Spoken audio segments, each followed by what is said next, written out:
मित्रों, मेरा नाम आशीष अंशु है और आज हमारे साथ है भाजपा के नेशनल मीडिया पैनलिस्ट जयराम विप्लव। इनकी यात्रा विद्यार्थी परिषद से शुरू हुई।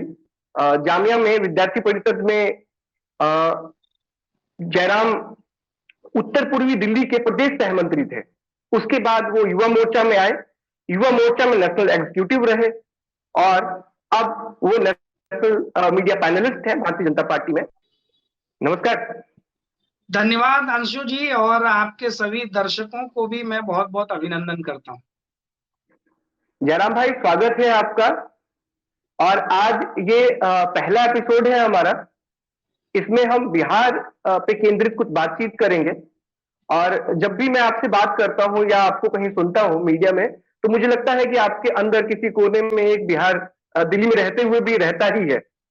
आपके साथ जो शुरुआत करनी है मुझे, वो बिहार से जब आप दिल्ली आए और जब आप यहाँ जामिया में आके विद्यार्थी परिषद के साथ जुड़े, तो उस समय आने से पहले क्या है, ये वहां से चलने से पहले आप ये तय करके आए थे कि छात्र राजनीति से जुड़ना है? जामिया को लेकर किस तरह की अंदर किस तरह की फीलिंग थी? क्या कोई एक डर भी था? इतनी बड़ी यूनिवर्सिटी, आप बिहार से आ रहे हैं, क्या चल रहा था दिमाग में बिहार से दिल्ली आते हुए? आशीष जी, मैं अपने आप को सौभाग्यशाली मानता हूं कि मुंगेर के तारापुर में मेरा जन्म हुआ, जहां पर आजादी की लड़ाई में एक महत्वपूर्ण योगदान और उसमें दर्जनों लोगों ने बलिदान दिया था। तो उस परिवेश का, उस मिट्टी की, उस खुशबू का कुछ तो असर जरूर उसके आसपास रहने वाले लोगों पर होता है। और मेरे परिवार में जो परिवेश था, वो परिवेश भी विचारधारा को लेकर के बहुत कुछ सीखने को मिला। और मेरे पिताजी की एक अच्छी खासी लाइब्रेरी मुझे मिली और बचपन से अपने से बड़े लोगों का सानिध्य भी मिला। तो पुस्तकों के सानिध्य में और बहुत सारे ऐसे विद्वज्जनों के सानिध्य में एक वैचारिक डेवलपमेंट कम उम्र से ही हुआ। और यही कारण था कि 10वीं के बाद जब 12वीं के लिए मैं भागलपुर में टीएनबी कॉलेज में आया, तो वहां पर विद्यार्थी परिषद के साथ औपचारिक जुड़ाव हुआ। हमने सदस्यता वहीं पर ली थी पहली बार। और उस दौरान 2 साल के लिए वहां पर छात्र संघ के चुनाव भी हुए थे। तो उस चुनाव में भी एक एक्टिविस्ट की भूमिका में हम लोगों ने काफी सारा काम भी किया था। और चुनाव क्या होता है, छात्र राजनीति क्या होती है, इससे पहला जो एक उससे लगाव हुआ और उसको देखने का अवसर मिला, वो भी भागलपुर में मिला। फिर भागलपुर से कुछ समय के लिए 12th की पढ़ाई और एग्जाम देने के बाद मैं गांव में रहा। तो वहां पर पंचायत चुनाव 2006 में चल रहे थे। उस चुनाव में भी पार्टिसिपेट करने का मौका मिला और हम लोगों ने जिस उम्मीदवार को समर्थन दिया था, जिनके लिए हम लोगों ने कैंपेन चलाया, वो विजयी भी हुआ। तो कहीं ना कहीं एक चुनावी राजनीति से भी सरोकार शुरू हो गया वहां से। तो ये सब चीजें बहुत इंटरेस्टिंग थी हमारे लिए। और भागलपुर में रहते हुए ही मेरे रूममेट जो थे 2-3, वो हमारे गांव के सीनियर थे और वो लोग पत्रकार थे। उस समय जैन टीवी हुआ करता था और एक इंडिया टीवी, ये दोनों के लोकल कॉरेस्पोंडेंट के रूप में ये लोग काम करते थे। तो पत्रकारिता के प्रति रुझान और लगाव भी पैदा हुआ। और राजनीति और पत्रकारिता आपस में एक दूसरे से बहुत हद तक जुड़ी हुई चीज है और दोनों का सामाजिक दायरा है। तो ये सब चीजें डेवलप होती रही। और जब हम जामिया में आए, तो हमने यहाँ आते ही विद्यार्थी परिषद ढूंढना शुरू किया। जामिया में एडमिशन हमने लिया, हालांकि हमारा एडमिशन डीयू में भी हो गया था। डीयू का भी एंट्रेंस हमने दिया था, जामिया का भी दिया था, गुरु गोविंद सिंह यूनिवर्सिटी में भी हुआ था। लेकिन लोगों ने बताया कि जामिया जो है एशिया में one of the best institution माना जाता है पत्रकारिता के लिहाज से। तो जामिया में एडमिशन हमने लिया और जामिया के बारे में जो कुछ सोचता था, लेकिन वहां जाने के बाद मुझे ये लगा कि यहाँ पे बिहारियों का एक वर्चस्व है। और वो जो चाहे वो हिंदू हो चाहे मुस्लिम हो, तो बिहारी एक आपस में एक बॉन्डिंग थी और उसका भी काफी सहयोग वहां पर मिला। तो जामिया में आने के बाद विद्यार्थी परिषद ढूंढना शुरू किया तो मिला नहीं। थोड़ा स्पष्ट 2008 से पहले, जैसा आपको मैं समझ पा रहा हूँ, ये थोड़ी स्पष्टता चाहता हूँ, वहां विद्यार्थी परिषद कोई इकाई नहीं थी 2008 से पहले जब आप 2008 में आशीष भाई पहली बार विद्यार्थी परिषद की औपचारिक इकाई बनी जामिया में। और उसके पहले नहीं थी, उस विचार के समर्थक थे, विचार के लोग थे, लेकिन इकाई नहीं थी, और वो इकाई बनी कालका जी विभाग के अंतर्गत। मैं इकाई का अध्यक्ष भी रहा, फिर इकाई कालका जी विभाग का सह प्रमुख भी रहा, उसके बाद प्रदेश में कार्य समिति सदस्य भी रहा, और दिल्ली प्रदेश का तो मैं सह टीम मंत्री। की बात बताइए, कौन थी टीम में उस समय टीम की देखिए, टीम के मैं जो कह रहा था ना, कुछ मैं संस्मरण? वो चीज मैं बताना चाह रहा हूँ। हमारे जी हमारे जब हम लोगों ने ढूंढना शुरू किया, तो अरुण अरुण कुमार नाम के एक हमारे सीनियर थे। अरुण वहाँ काफी समय से, अरुण को लोग बजरंग दल के एक्टिविस्ट के रूप में जानते थे। तो अरुण जी थोड़े एग्रेसिव व्यक्ति थे, तो अरुण जी ने काफी पुराने लोगों से भी मुलाकात कराई, लेकिन उन लोगों ने बताया कि यहाँ पे हम लोग इकाई नहीं बना पाए अभी तक। तो हमने अपने साथ पढ़ने वाले युवाओं के साथ, जैसे सुंदरम होते थे हमारे साथ, वो सुंदरम आनंद, आशीष मिश्रा, कालका पांडे, ऐसे कई साथी थे। और शंभू शंभू पासवान जी एक थे, जो भी किसान मोर्चा में है। ऐसे कई साथी थे, उन सब लोगों ने मिलकर के वहां पे एक इकाई भी खड़ी की, और वो इकाई काफी मजबूत थी। हमारी संख्या दिल्ली प्रदेश में हमेशा सबसे ज्यादा होती थी जब भी किसी कार्यक्रम में हम जाते थे। तो एक तो ये चीज था, और जैसे ही हमारी इकाई, कहते हैं ना कि एक कहावत है कि सर मुंडाते ही ओले पड़ गए, तो ये बहुत सारे लोगों के मन में चल रहा था। जैसे ही हमारी इकाई होती है, अगले 1-2 महीने में जामिया का वातावरण बिल्कुल बदल सा गया। बटला हाउस इनकाउंटर ने सब कुछ बदल दिया वहां। तो बटला हाउस इनकाउंटर में वहां पर खुलेआम पीस मार्च के नाम पर आतंकवादियों के समर्थन में रैली निकाली जा रही थी। वहां के वाइस चांसलर लीगल एड दे रहे थे जो लड़के पकड़े गए थे। तो इन सब चीजों से अपना मन तो व्यथित था ही। हम लोग चर्चा कर रहे थे, फिर हम लोगों ने प्रांत में बात किया, वहां बात किया, सब लोगों ने तय किया कि एबीवीपी की ओर से एक प्रोटेस्ट करेंगे और उसमें पुतला फूकेंगे बीसी का। और मैं बताऊं कि हम लोग जामिया के अंदर इकट्ठे हुए थे, स्टेडियम के पास, ओपन एयर थिएटर के पास। लेकिन मेरी बुद्धि काम कर गई, मैंने कहा कि भाई अगर इस बंद घेरे में प्रोटेस्ट करेंगे तो ये लोग सबको घेर के यहाँ कुछ ना कुछ हिंसा कर सकते हैं। हम लोग रोड पे प्रोटेस्ट करें जहां पुलिस का भी सहयोग मिले और किसी प्रकार की अप्रिय घटना नहीं हो। तो हम लोगों ने जब शुरुआत की तो 35 लोग थे, और जब हम लोग जामिया, ये जो जुलैना चौक है वहां पे, वहां से प्रोटेस्ट शुरू किया, और जब प्रोटेस्ट हमारा इंजीनियरिंग डिपार्टमेंट होते हुए ह्यूमैनिटीज के सामने सड़क पर पहुंचा, तो वहां पर मात्र 3 लोग हम लोग उस विश्वविद्यालय के बच गए थे, और कुछ बाहर के साथी भी वहां पहुंचे थे। विक्रम बिदुड़ी एक है दक्षिण दिल्ली के, उस समय हमारे एबीवीपी के से जुड़े हुए थे, वो काफी सारे युवाओं को लेकर आए थे। तो बहुत सारे युवाओं की संख्या हो गई थी, और हमने किसी तरह उस 2-3 लाख की भीड़ के सामने जामिया वीसी तत्कालीन जो मुशीरुल हसन साहब थे उनका पुतला फूका, विरोध दर्ज किया कि छात्रों के पैसे का, टैक्स पेयर्स के पैसे का गलत इस्तेमाल आतंकवादियों के बचाव में नहीं होना चाहिए। और मुझे संतोष है आशीष जी की हम लोग जिस बात को लेकर लड़े थे वो बात सच निकली। वो उस जिन लोगों को लीगल एड दिया जा रहा था, उन लोगों को पिछले ही साल कोर्ट ने सजा सुनाई है। यानी हम लोग सही थे और जामिया प्रशासन गलत था, तुष्टिकरण कर रहा था, जिसके विरोध में हम लोगों ने प्रोटेस्ट किया था।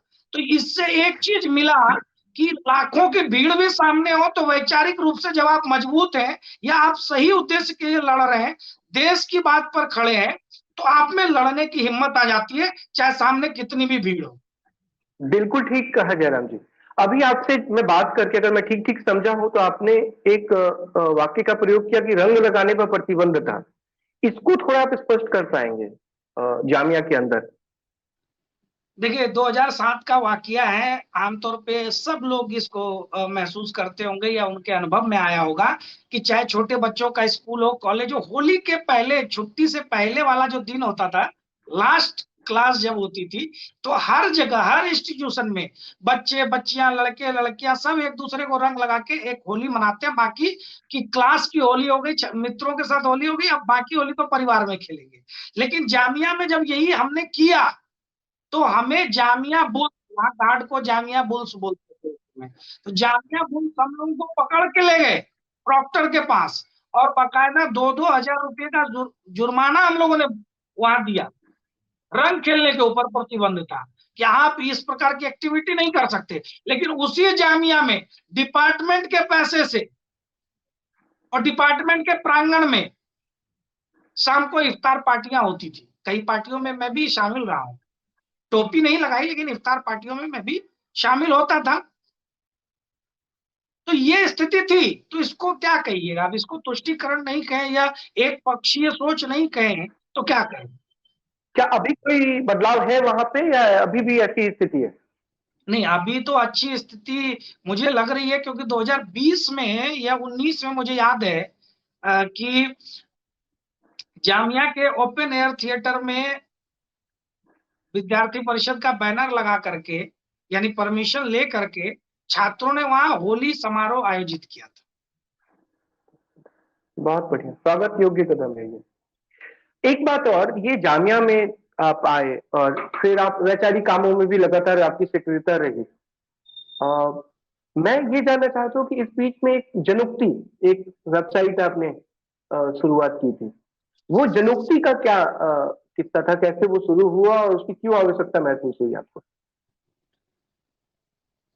हम लोग विचारधारा की लड़ाई लड़ रहे थे, और विचारधारा की लड़ाई और पत्रकारिता से उस समय अपना जुड़ाव था। पत्रकारिता में पढ़ाई भी हो रही थी, और इस विचार को कि अपने मन की बात हम अधिक से अधिक लोगों तक कैसे पहुंचाएं, इसने ब्लॉग का एक रास्ता सुझाया। हमारे प्रोफेसर थे, हमारे गुरुदेव डॉक्टर दिलीप साक्य जी, उन्होंने ये रास्ता सुझाया कि तुम्हें ब्लॉग बनाना चाहिए। और तकनीक में अपना हाथ तंग था, लेकिन उसके बावजूद खुद से ब्लॉग बनाने का प्रयास शुरू किया।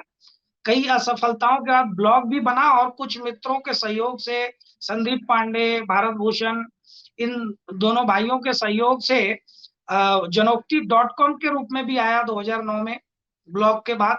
और इसका एक मूल उद्देश्य था कि जो राष्ट्रवादी विचार है, जो भारतीय सभ्यता और संस्कृति के अनुरूप विचार है, और विभिन्न विषयों पर जो लेखनी है, उसको इंटरनेट के माध्यम से अधिक लोगों तक पहुंचाना। और इसके लिए जनोक्ति एक मिशनरी भाव में काम कर रहा था। जनोक्ति कोई प्रोफेशनल वेबसाइट के तौर पर नहीं था, और स्पष्ट तौर पर जन की आवाज हमने उसका स्लोगन दिया था, ताकि लोगों की बात जो वैचारिक दुराग्रह के कारण या किसी पूर्वाग्रह के कारण कोई बड़ी वेबसाइट या किसी संस्थान की वेबसाइट नहीं छाप रही है, उन लेखकों को भी हमने स्थान देना शुरू किया। और मुझे गर्व है इस बात का कि बहुत सारे जनोक्ति के ऐसे लेखक आज देश भर में ख्याति लब्ध हो चुके हैं। अब आते हैं राजनीतिक वाले पक्ष पे। आप बिहार में भी सक्रिय हैं, दिल्ली में भी सक्रिय हैं। बिहार के लोग मानते हैं, बिहार मतलब बिहार का अर्थ मेरे लिए मुंगेर और भागलपुर की बात मैं कर रहा हूँ। वो जब आप उसको राजनीतिक भाषा में क्षेत्र कहते हैं, आपका क्षेत्र, जहां आप जब जाते हैं तो वहां के लोगों की बहुत उम्मीदें हैं आपसे, बड़ी अपेक्षाएं रहती है, तो वो आपको अपना कहते हैं। दिल्ली में भी जो पूर्वांचल वाले लोग हैं दिल्ली में, वो मानते हैं कि जयराम भाई अपने हैं। हाँ, तो आप ज्यादा करीब खुद को बिहार की जमीन के साथ महसूस करते हैं, वहां जाना है, या फिर दिल्ली में आप अपने लिए कोई जमीन तलाश रहे हैं? आशीष भाई, मैं बिहार में पैदा हुआ हूँ, और लंबे समय मैंने गांव की मिट्टी, गांव की लोगों के सोहबत में रहा हूँ, उनके साथ में। तो मुझे निश्चित रूप से गांव बहुत पसंद है। और आज भी मैं गांव जब भी हर महीने 2 महीने में जाता हूँ प्रवास पे, तो गांव में मुझे बहुत आनंद आता है। इसलिए गांव से तो लगाव जो था वो दिल्ली तक कायम रहा। और उसके बाद 2012 में जब मैं भाजपा में युवा मोर्चा में एक दायित्ववान कार्यकर्ता के रूप में आया, तो मेरे सामने ये प्रश्न था कि दिल्ली प्रदेश के साथ अपने आप को एफिलिएट करना है या बिहार के साथ। तो चूंकि एक मित्र से बातचीत में ये बात निकल करके आई कि अगर हमें दिल्ली में ही काम करना था, तो ईश्वर ने हमें दिल्ली में ही पैदा क्यों नहीं किया, हम और बेहतर तरीके से दिल्ली में काम कर सकते थे। आज भी कहीं ना कहीं बिहार की छाप अपनी भाषा, अपनी बोली, अपनी शैली, अपने रहन सहन में है। तो इसलिए बिहार का कर्ज है, बिहार में पैदा हुए हैं, बिहार के पैसे से पढ़ लिख करके इतना आगे आए हैं, तो उस कर्ज को चुकाने का वक्त है। तो राजनीति में भी जो काम करेंगे वो बिहार के लिए करेंगे। और बिहार को सर्वाधिक आवश्यकता भी है, क्योंकि बिहार का एक अंतहीन सिलसिला है कि बिहार अपने बच्चों को पैदा करता है, बिहार अपने बच्चों को बड़ा करता है, उनको अच्छे अच्छे ओहदे पर पहुंचाता है, और उसके बाद वो बच्चे बिहार से बाहर ही रह जाते। तो इस अंतहीन सिलसिले को रोकने का एक जो मन में सोचता है, इसलिए हमने शुरू किया कि बिहार ही जाएंगे, बिहार को ही अपना जन्मभूमि को ही कर्मभूमि बनाएंगे। और इसी दिशा में आगे हमने प्रयास करते करते 2012 से आज 2022 में खड़े हैं। एक दशक बतौर राजनीतिक कार्यकर्ता मैंने बिहार में खासतौर से मुंगेर, भागलपुर, लखीसराय, जमुई और बांका, बेगूसराय, इस 10-12 जिलों को केंद्र मान करके बहुत सारे युवा साथी खड़े किए, अपने लाइक माइंडेड लोग खड़े किए। कुछ सामाजिक क्षेत्र में काम कर रहे हैं, कुछ राजनीतिक कार्यकर्ता है, कुछ संगठन में है और कुछ उद्यमी भी बने।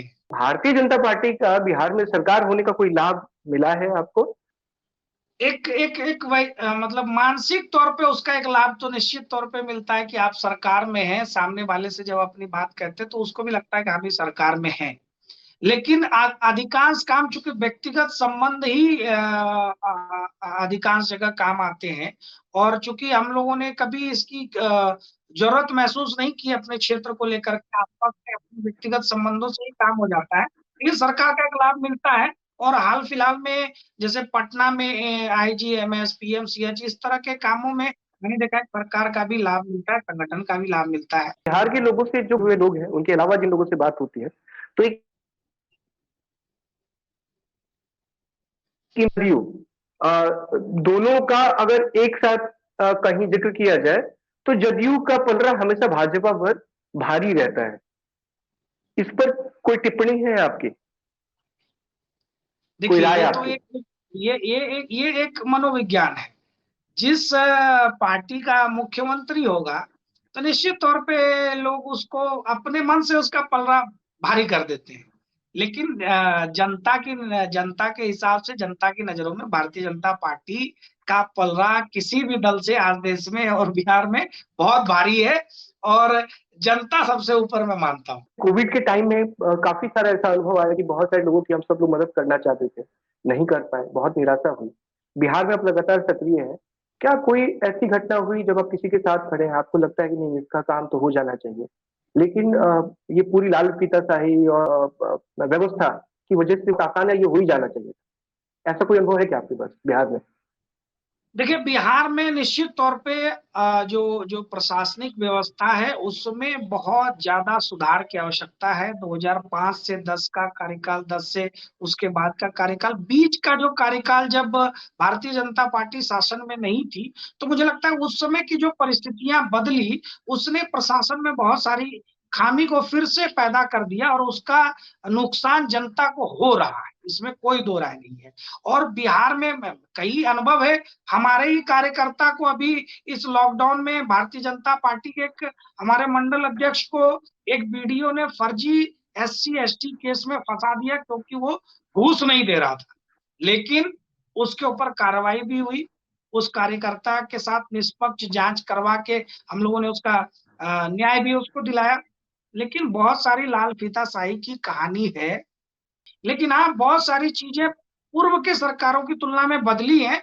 लेकिन आज हम 2022 में खड़े हैं, लोगों की अपेक्षाएं, लोगों की बहुत ज्यादा हम लोगों से हैं, और प्रशासन में सुधार की बहुत ज्यादा आवश्यकता है। खास करके अंचल कार्यालय में, थाने में, ब्लॉक कार्यालय में, जहां पर कि आम जनता को बहुत ज्यादा परेशान करने की निचले स्तर पर जो अधिकारी हैं वो कोशिश करते हैं। ये ब्लॉक की जो घटना आपने बताई, वो स्पेसिफिक बता पाएंगे कहाँ की घटना थी, किस जिले में? तारापुर में, तारापुर के हमारे युवा मोर्चा के अध्यक्ष सुजीत कुमार के ऊपर पिछले लॉकडाउन में एससी एसटी का फर्जी केस किया गया था, क्योंकि वो घूस देने में असमर्थ था। उसने कहा कि हम पैसे नहीं देंगे, और जब हमारे कार्यकर्ता वीडियो से मिलने गए तो उसी चीज को ये शिकायत हमारे पास आई, और हम लोगों ने उस पर पहल किया, और निष्पक्षता से जांच हुई, पोल खुल गई। लेकिन आप देखिए कि जमीन का भी एक बहुत बड़ा मसला है वहां पर। तो जिस तरह से अभी, लेकिन उसमें एक अच्छा पहलू ये है कि अभी बिहार सरकार पूरे देश की तुलना में भी डिजिटलाइजेशन बहुत तेजी से हो रहा है जमीन का, और जमीन का सर्वे भी चल रहा है कई सारे जिलों में। तो जब ये सर्वे और डिजिटलाइजेशन का काम पूरा हो जाएगा, बिहार के लिए एक बहुत बड़ा सिरदर्द, जो जमीन के झगड़े, जिसमें हत्याएं तक हो जाती हैं, वो चीजें जब ऑनलाइन हो जाएंगी तो बहुत सारे झगड़े खत्म होंगे। लेकिन अभी भी जो जो सीओ और थानेदार का रवैया होता है, वो बस लोगों का शोषण करने का, लगाने का, घूस कमाने का, यही एक सोच होती है। तो मुझे लगता है कि थोड़ा सा प्रशासनिक सुधार की भी आवश्यकता है, जहां पर लोगों की सहायता के लिए हम ज्यादा खड़े हों। बड़े अफसर तो निश्चित तौर पे आज जनता के साथ खड़े होते हुए दिखते हैं, क्योंकि उनको मीडिया में भी दिखना है या मीडिया की नजरें उन पर हैं। और एक और चीज मैं आशीष भाई कहना चाहता हूं आज आपके इस मंच से, कि आज बिहार को एक सबसे खास चीज की आवश्यकता है। 2022 में हम खड़े, पूरी दुनिया सोशल मीडिया के ऊपर है। और उदाहरण देखिए उत्तर प्रदेश का, वहां के हर डीएम, हर एसपी, हर डीएसपी, छोटे छोटे स्तर के पदाधिकारी ट्विटर पर वेरीफाई अकाउंट के साथ है। और जब कोई शिकायत उस पर आती है, कोई मदद की बात आती है, काफी सारे लोग उसको रीट्वीट करते हैं। तो एक प्रेशर बनता है, एक दबाव बनता है कि इस पर कार्रवाई होनी चाहिए, क्योंकि पब्लिक प्लेटफॉर्म पर कार्रवाई नहीं होने से एक बदनामी का डर तो उस अधिकारी को जरूर रहता है, उस प्रशासन को रहता है। इसलिए तुरंत आप देखेंगे 6 घंटे 8 घंटे में उत्तर प्रदेश के प्रशासनिक अधिकारी तुरंत रिप्लाई देते हैं, उस पर कार्रवाई होती है। ऐसे अन्य राज्यों में भी होगा, उत्तर प्रदेश का तो मेरा अनुभव है। तो ऐसा बिहार में क्यों नहीं हो सकता कि ट्विटर पर हमारे DM, SP, DSP verify account के साथ हो, और ये जो छोटी छोटी समस्या के लिए चक्कर लगाते हैं लोग, वो चक्कर ना लगाएं, एक ट्वीट करें और वहां पर उनको उसका जवाब देना पड़ेगा, क्योंकि जनता की नजरें सीधे आपके ऊपर है। ऐसे कोई नहीं जान रहा है पब्लिक में कि किस व्यक्ति ने क्या शिकायत की और उसका क्या समाधान हुआ। लेकिन ट्विटर पे जो शिकायत आ रही है, तो पूरे देश और करोड़ों यूजर इस बात को देखते हैं कि इस पे प्रशासन ने क्या पहल की। तो एक कार्रवाई जो है वो आवश्यक भी हो जाएगी। मुझे लगता है बिहार सरकार को, बिहार के प्रशासनिक अमले को इस दिशा में पहल करनी चाहिए। वास्तव में बहुत ये स्वागत योग्य कदम होगा बिहार सरकार की तरफ थोड़ा ध्यान दे तो। मैं फिर बिहार में जो लोग हैं उन लोगों के साथ बात कर रहा हूँ। एक जो मेरा अपना अनुभव आया लोगों से बात करने के बाद, वो ये कि वहां का जो स्थानीय प्रशासन है, थाना, CO, BDO, DM, SDM, SP, SSP, ये एक समानांतर एक सत्ता चल रही है और बिहार सरकार की सत्ता अलग है। और खास महसूस कर रहे हैं बिहार के अंदर, उनको लगता है कि उनका तो कोई सुनने वाला ही नहीं, वो कहीं है ही नहीं। तो ये बहुत अलग तरह की स्थिति बिहार में देखने को मिल रही है। आपने क्या ऐसा कुछ महसूस किया है बिहार में अपनी यात्रा के दौरान? देखिए बिहार में कई बार बिहार सरकार ने इस पे संज्ञान भी लिया, नोटिस भी दिया, और ये सब चीजें पब्लिक डोमेन में है कि वहां पे बहुत जगहों पर अधिकारी जो जनप्रतिनिधि है उसके सहयोग से नहीं चलते हैं, बल्कि अपनी एक अलग सत्ता चलाना चाहते हैं। और जनप्रतिनिधि को साथ में लेकर चलने का और जनप्रतिनिधि को सम्मान देकर चलाने का ये आदेश लिखित में भी, और मुख्यमंत्री ने भी कई बार इस विषय को उन्होंने कहा है। और मुझे लगता है इसके बाद कुछ हद तक सुधार भी दिखाई पड़ता है। मैंने कई जगह सुधार भी देखा कि अब डीएम, एसपी, ये सब विधायक, सांसदों को बहुत महत्व दे करके और उनके साथ जुड़ करके काम करना चाहते हैं। लेकिन चूंकि मेरा अभी जनप्रतिनिधि के तौर पर या सरकार के साथ उस तरह का भूमिका नहीं है, मैं एक संगठन के कार्यकर्ता के रूप में काम करता हूं और लोगों से सीधे जुड़ता हूं। अगर कोई समस्या है तो मैं अधिकारी से व्यक्तिगत तौर पे बात करके उनके लिए समाधान ढूंढता हूं। तो मेरा बहुत इस प्रकार का अनुभव नहीं है। बहुत बढ़िया जयराम भाई, बहुत अच्छी बातचीत रही। अब चलते चलते सिर्फ एक बार तारापुर की तरफ चलते हैं। तारापुर का जिक्र प्रधानमंत्री ने भी अपने भाषण में किया। आप बता पाए, आजादी का ये अमृत महोत्सव चल रहा है और राष्ट्रीय पटल पर जो ये पूरा विषय जो लेकर आप आए हैं, ये सच में आपकी तरफ से उपहार है ये देश को। तो आप थोड़ा बताइए ये क्या है तारापुर का इतिहास? मुझे गर्व है कि मैंने हिंदुस्तान में पैदा लिया, भारत की मिट्टी में मेरा जन्म हुआ, और उसमें भी विशेष रूप से तारापुर में। और तारापुर एक ऐसी भूमि है जो शुरुआत से ही क्रांतिकारी रही है, क्रांतिकारियों की भूमि रही है। और इसी क्रम में जब भारतीय स्वतंत्रता आंदोलन का एक बहुत महत्वपूर्ण अध्याय लिखा जा रहा था, तो तारापुर ने उसमें अपना अहम योगदान दिया था। और 1932 के गोलमेज सम्मेलन विफल होने के बाद 1931 का जो गोलमेज सम्मेलन था वो विफल हो गया था। और जनवरी में ही 4 जनवरी को महात्मा गांधी जी समेत पूरे देश भर के प्रमुख राष्ट्रवादी नेताओं को, और गरम दल के और नरम दल के, उनको गिरफ्तार कर लिया गया था। और साथ ही जितने भी कांग्रेस के कार्यालय थे उसमें यूनियन जैक लहरा दिया गया था।